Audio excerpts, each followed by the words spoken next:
जिंदगी जेल में भले कटी तो दे अजवा के सावन ना घाटी रे।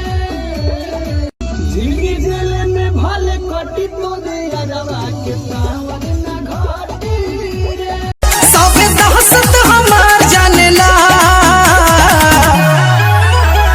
हम रंगदार हमर यारो रंगदार हमनी के जिला जवान जानेला।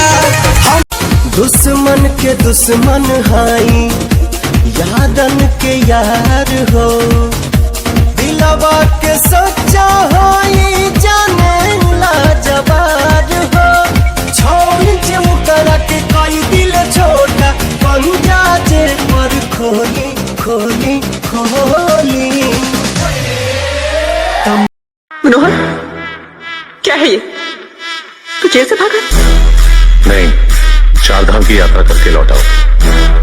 उम्र कैद हुई थी मुझे, नहीं भाग रहा तो जिंदगी भर वही करता। मैं क्या